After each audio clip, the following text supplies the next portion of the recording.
заезде, получается, на сторону Керчи. сторону. Правильно, полоса в сторону Керчи.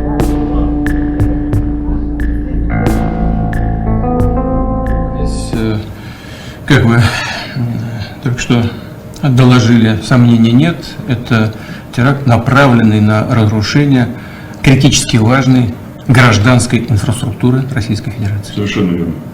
И авторы, исполнители, заказчики спецслужбы Украины.